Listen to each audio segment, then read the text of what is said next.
안녕하십니까. 중학수학 플랜 B 저자 이형욱입니다. 오늘 강의는 기본도형 점, 선, 면, 각에 대한 내용입니다. 다음은 어느 자동차 내비게이션 화면입니다. 두 지도의 차이점에 대해서 말해보시기 바랍니다. 대충 뭔지는 알겠는데 입이 잘 떨어지지 않는다고요? 그렇다면 두 지도 속에 그려진 도형이 어떤 종류의 도형인지 따져보시기 바랍니다. 즉, 점, 선, 면으로 그려진 지도가 어느 것인지, 공간을 활용한 도형으로 그려진 지도가 어느 것인지 생각해 보라는 말입니다. 그렇습니다.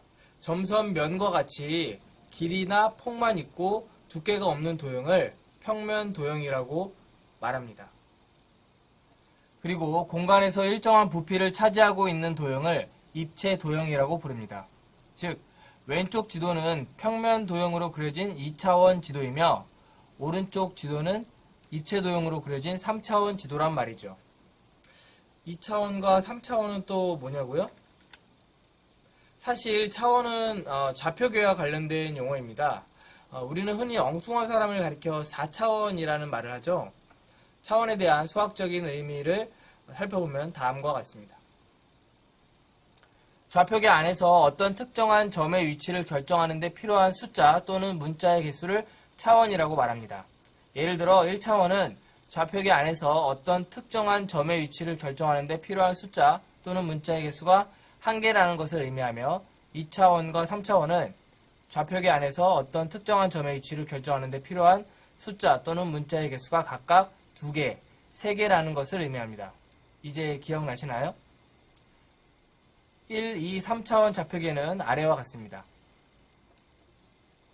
참고로 평면을 2차원 공간 2D 그리고 입체를 3차원 공간 3D라고 부릅니다.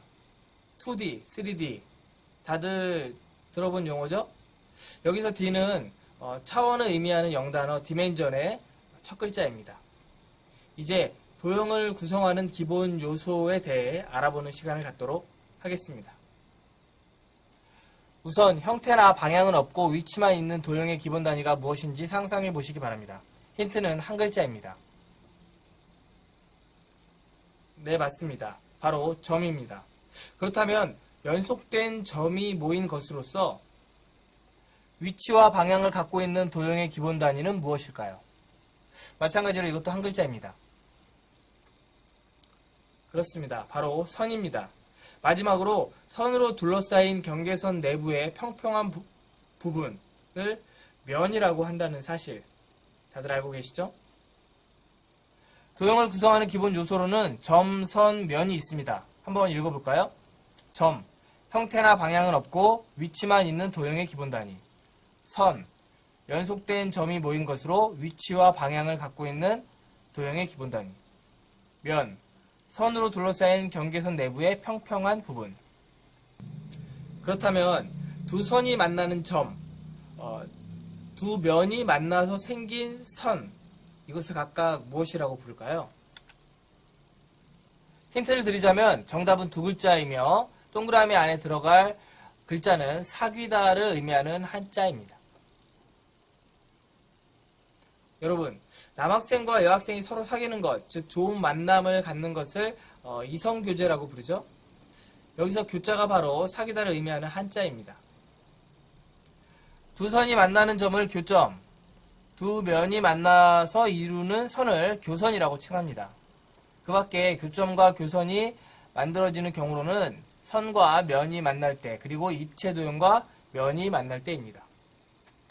이렇게 도형의 기본 요소를 명확히 정의함으로써 우리는 체계적으로 도형을 다룰 수 있는 기틀을 마련할 수 있습니다. 참고로 용어의 정의만 정확히 파악하고 있으면 기본적인 도형 문제는 식은 죽 먹기에 불과하다는 사실 반드시 명심하시기 바랍니다. 그럼 문제를 풀어볼까요? 잠시 동영상을 멈춘 채 정답을 찾아보시기 바랍니다.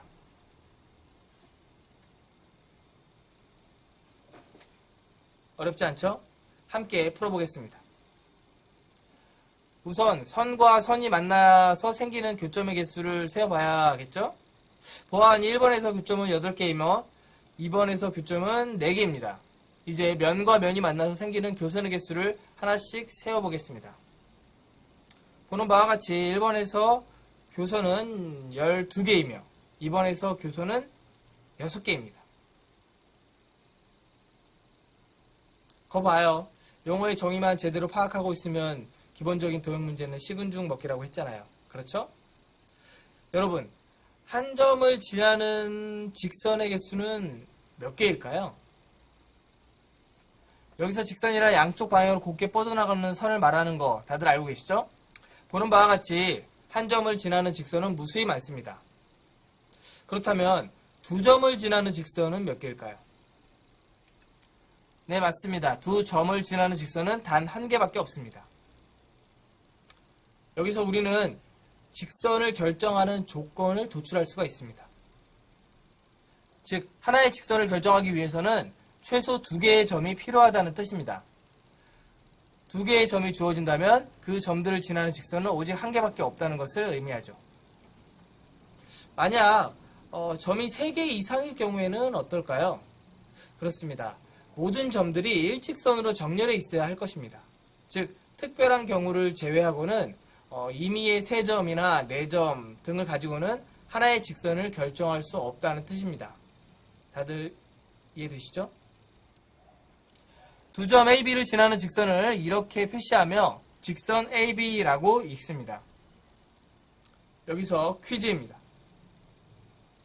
알파벳 순서가 서로 뒤바뀐 직선 AB와 직선 BA는 어떻게 다를까요? 혹여 다르지 않다면 그 이유는 무엇일까요? 조금 어렵나요?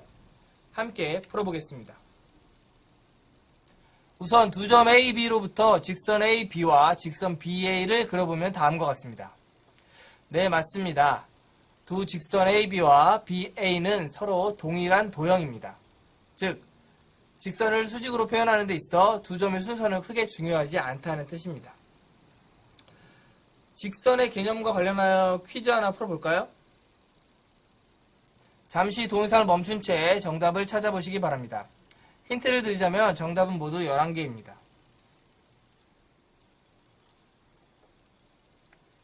어렵지 않죠? 함께 풀어보겠습니다. 일단 점 A, B, C, D 중 임의의 두 점을 선택한 후 그 점을 지나는 직선을 수식으로 표현해 보시기 바랍니다.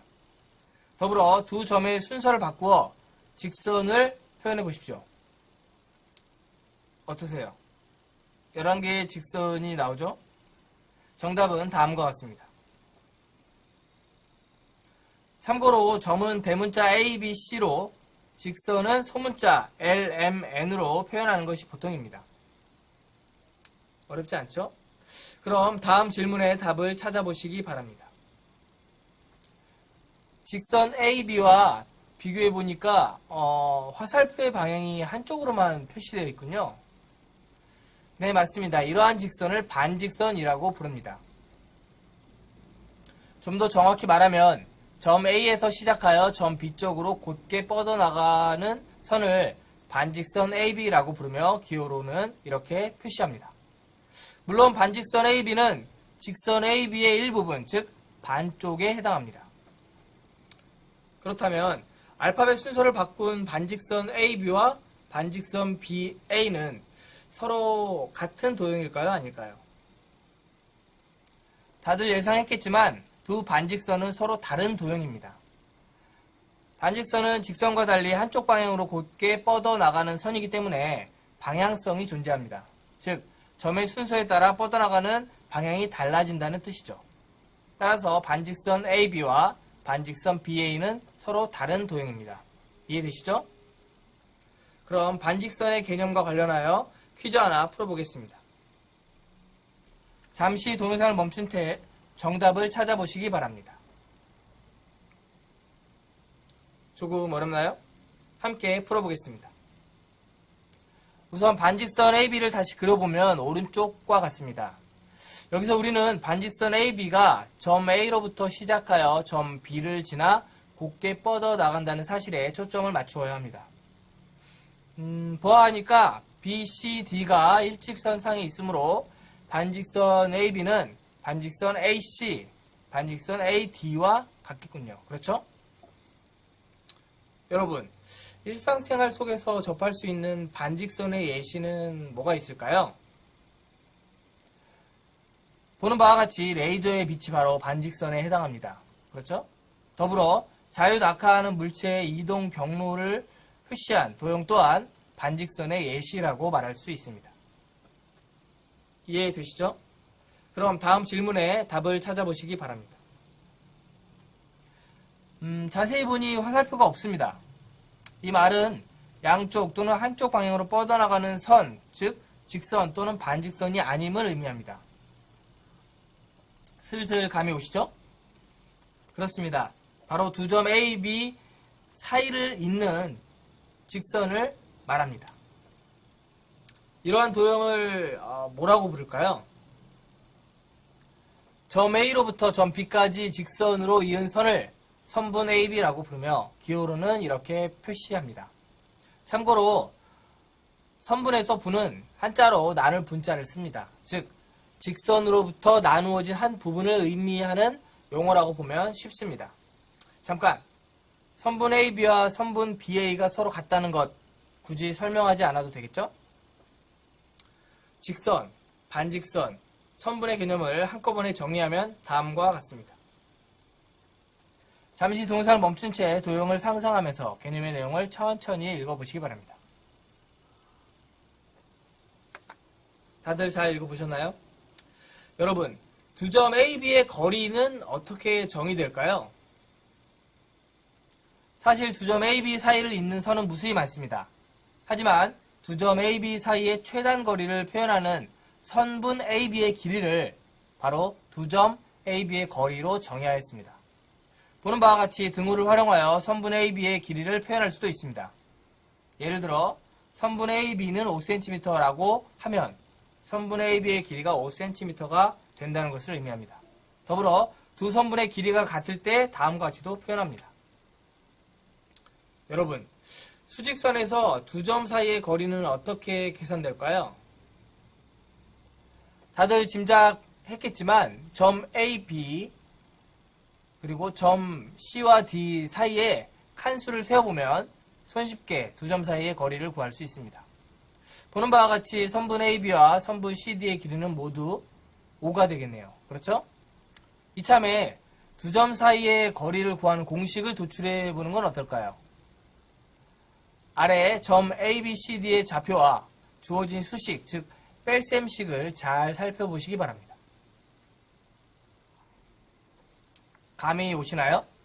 그렇습니다. 수직선에서 임의의 두 점 A와 B의 좌표가 각각 AB일 때 두 점 AB 사이의 거리, 즉 선분 AB의 길이는 두 점의 좌표의 차와 같습니다.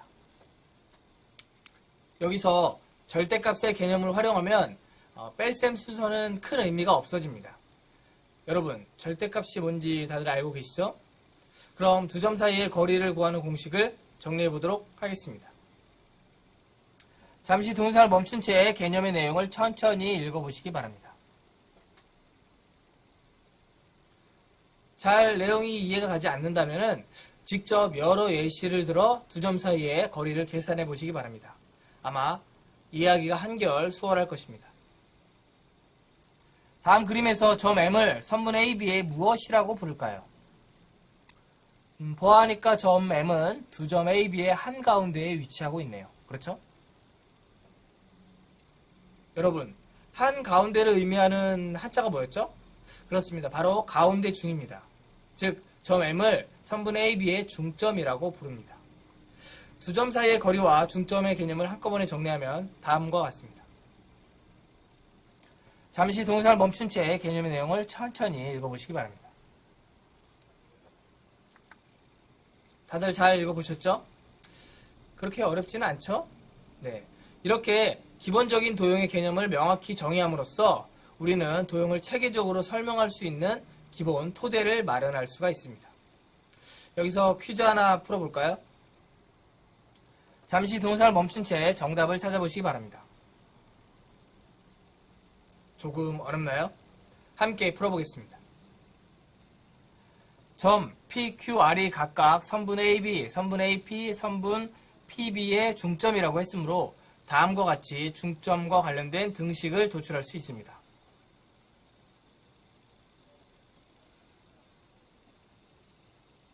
이해되시나요? 만약 잘 이해가 되지 않는다면 중점의 정의를 다시 한번 읽어보시기 바랍니다. 이제 선분 AQ의 길이와 같은 선분이 무엇인지 찾아보도록 하겠습니다. 다음의 계산 과정을 천천히 살펴보시기 바랍니다.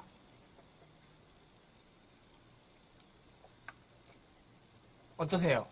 대충 감이 오시죠? 그렇습니다. 따라서 보기 2번과 3번은 맞는 보기이지만 1번과 4번은 틀린 보기가 됩니다. 만약 계산 과정이 잘 이해가 되지 않는다면 동영상을 잠시 멈춘 채 연습장을 꺼내서 계산 과정을 직접 써봄으로써 이해해 보시기 바랍니다. 그럼 한결 쉬워질 것입니다. 참고로 수직선에서 어떤 두 점의 중점의 좌표는 두 점의 좌표를 더한 후 2로 나눈 값과 같습니다. 아래 예시와 함께 천천히 살펴보시기 바랍니다. 어떠세요? 정말 두 점 AB의 좌표를 더한 후 2로 나누어 주면 손쉽게 중점 2의 좌표를 구할 수 있죠? 네, 이번엔 각에 대한 개념을 살펴볼까 합니다. 다음 그림을 보면서 시침과 분침이 이루는 각이 몇 도인지 말해보시기 바랍니다. 참고로 주어진 시계의 시침과 분침의 위치는 실제 시계와는 다르다는 점 주의하시기 바랍니다. 어렵지 않죠? 함께 풀어보겠습니다.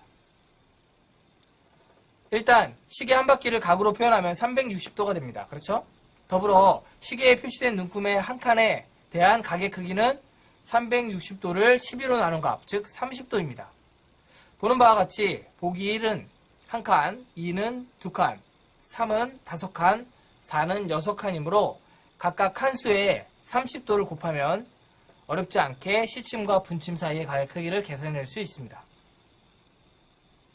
따라서 정답은 1번 30도, 2번 60도, 3번 150도, 4번 180도입니다. 방금 우리는 시계를 통해 여러 각의 크기를 확인해 보았습니다. 도대체 각은 수학적으로 어떻게 정의될까요? 한 점 O에서 시작하는 두 반직선 OA와 OB로 이루어진 도형을 각 AOB라고 말하고 이렇게 표시합니다.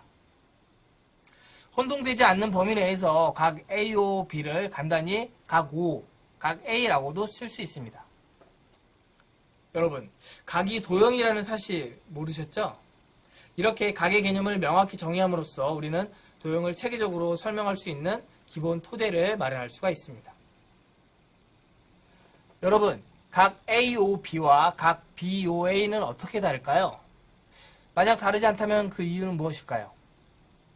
잠시 동영상을 멈춘 채 연습장을 꺼내 각의 정의에 맞춰 각 AOB와 각 BOA를 연습장에 그려보시기 바랍니다.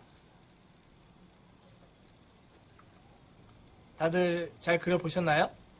어떠세요? 질문의 답이 금방 나오죠? 그렇습니다. 두 각은 서로 같은 도형입니다. 왜냐하면 두 점 A와 B의 위치가 정해져 있기 때문이죠. 더불어 두 도형, 각 AOB와 각 BOA가 서로 같다는 말은 두 각의 크기가 서로 같다는 것을 뜻하기도 합니다. 여기서 우리는 각의 크기를 정의할 수가 있습니다. 한번 읽어볼까요? 각의 크기. 각 AOB에서 점 O를 각의 꼭지점, 두 반직선 OA와 OB를 각의 변이라고 부릅니다. 더불어 꼭지점 O를 기준으로, 즉 회전축으로 하여 반직선 OB가 반직선 OA까지 회전한 양을 각 AOB의 크기로 정의합니다. 예를 들어 각 AOB가 30도라는 말은 꼭지점 O를 기준으로 반직선 OB가 반직선 OA까지 회전한 양이 30도가 되는 것을 뜻합니다. 이해되시죠? 참고로 각의 크기를 표현하는 단위 도는 1회전한 양을 360도로 정의한 값입니다. 즉 1도라는 말은 1회 전환 양을 360으로 나눈 각의 크기를 말합니다. 다음 그림을 보고 각 A오 B의 크기에 대해 말해보시기 바랍니다.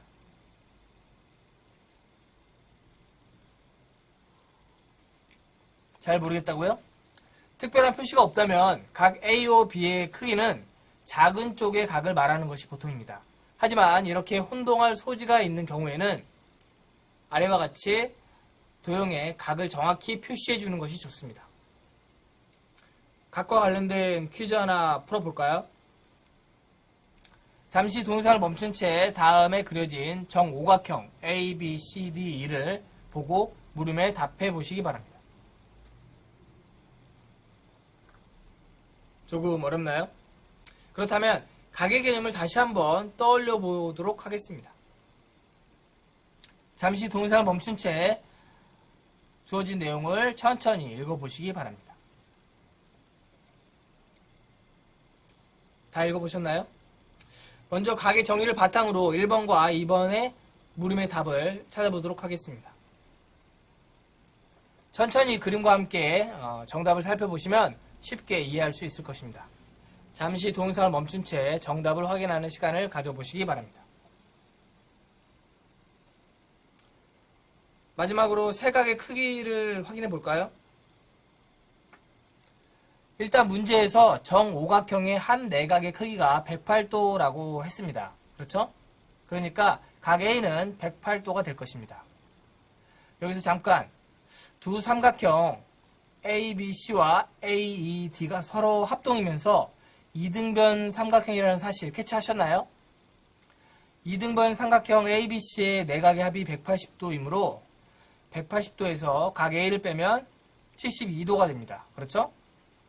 이 값은 이등변 삼각형 ABC의 두 밑각의 합과 같으므로 보는 바와 같이 각 BAC와 각 BCA의 크기 모두 72도의 절반, 즉 36도가 될 것입니다. 앞서 두 삼각형 ABC와 AED가 서로 합동이라고 했으므로 각 B는 각 BAC와 같은 36도가 될 것입니다. 여기까지 이해해 주시죠?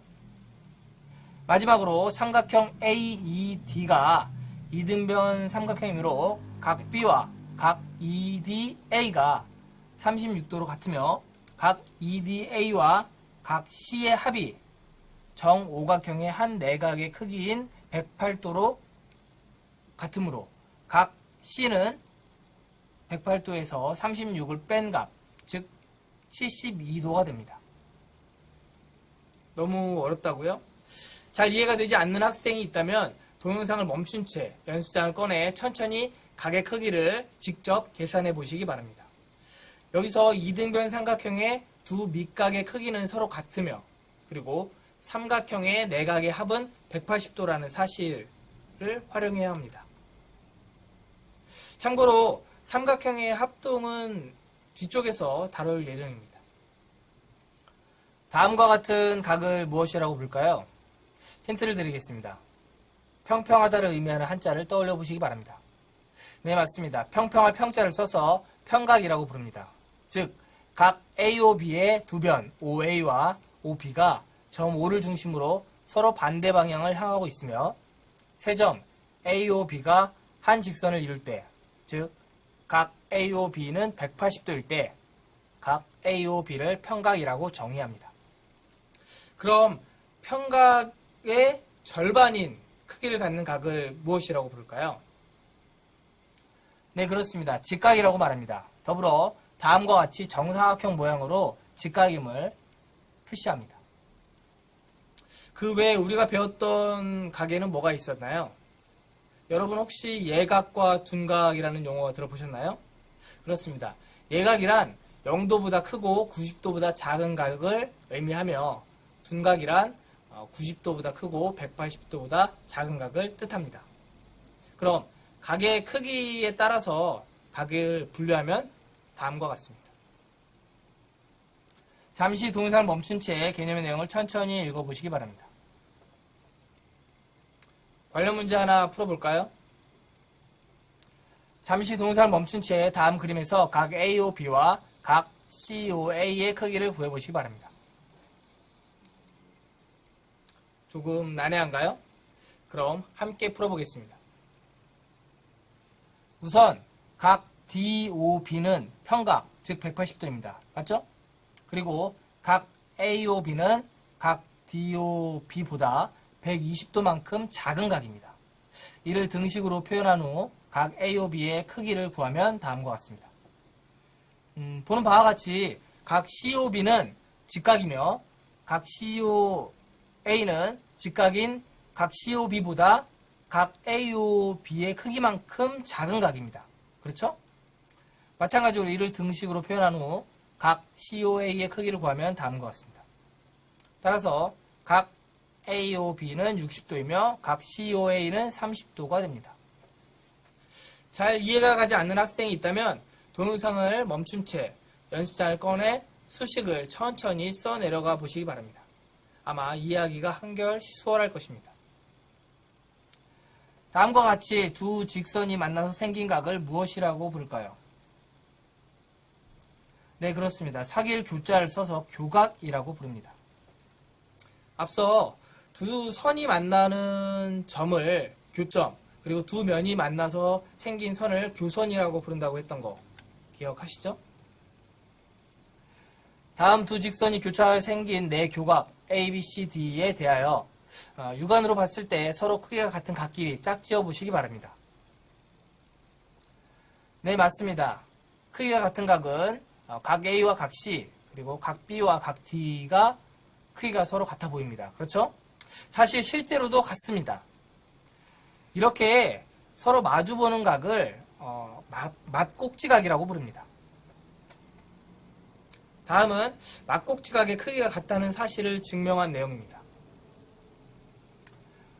잠시 동영상을 멈춘 채 천천히 증명 과정을 읽어보시기 바랍니다. 평각이 180도라는 사실만 확인하면 어렵지 않게 이해할 수 있을 내용입니다. 교각과 맞꼭지각의 개념을 정리해보면 다음과 같습니다. 잠시 동영상을 멈춘 채 천천히 개념의 내용을 읽어보시기 바랍니다. 관련 문제 하나 풀어볼까요? 잠시 동영상을 멈춘 채 다음 그림에서 각 A, 각 B, 각 C의 크기를 구해보시기 바랍니다. 어렵지 않죠? 함께 풀어보겠습니다. 우선 각 A와 F는 90도라는 것, 즉 직각이라는 것 다들 알고 계시죠? 직선 EB에 평각의 원리를 적용하면 손쉽게 각 A의 크기를 구할 수 있습니다. 두 쌍의 교각, 각 AOB와 각 B, 그리고 각 AOF와 각 C는 서로 맞꼭지각이므로 그 크기가 서로 같습니다. 그렇죠? 따라서 각 A는 60도, 각 B는 30도, 각 C는 90도입니다. 잘 이해가 가지 않는 학생이 있다면 동영상을 잠시 멈춘 채 연습장을 꺼내 수식을 천천히 써내려가 보시기 바랍니다. 아마도 이해하기가 한결 수월할 것입니다. 아셨죠? 두 선분 또는 두 직선의 교각이 직각일 때 두 선분 또는 직선을 서로 직교한다라고 말합니다. 이것을 기호로 이렇게 표현을 하는데 이때 두 선분 AB와 CD 또는 두 직선 AB와 CD를 서로 수직이라고도 부릅니다. 더불어 서로 수직인 두 선분 중 어느 한 선분을 가리켜 다른 한 선분의 수선이라고 일컫습니다. 이해되시나요? 정리하면 아래와 같습니다. 천천히 읽어보시기 바랍니다. 시간은 10초 드리겠습니다.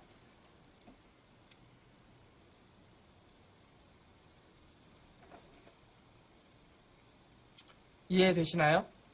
다음 그림을 보고 물음에 답해보는 시간을 갖도록 하겠습니다.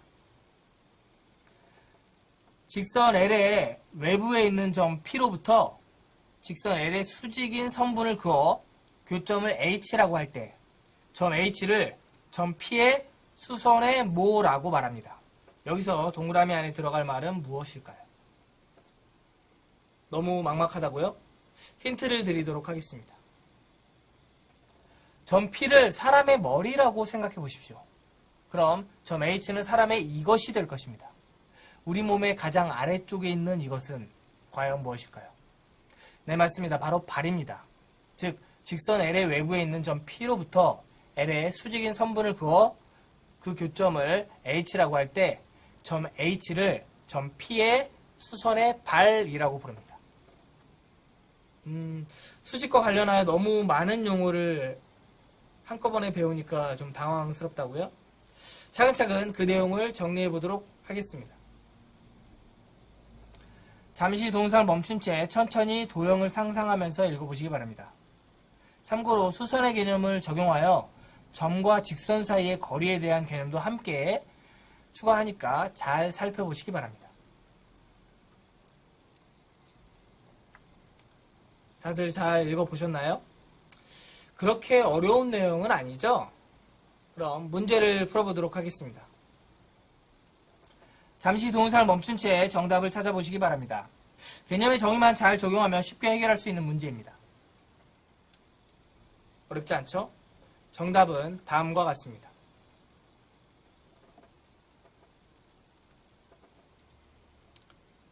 다들 정답을 맞히셨나요? 네, 오늘 참 많은 것을 배웠네요. 그렇죠? 이제 강의를 마칠 시간입니다. 엔딩 화면으로 오늘 배운 내용을 띄워드릴 테니까 천천히 보면서 각자 스스로 정리해보는 시간을 갖도록 하십시오. 감사합니다.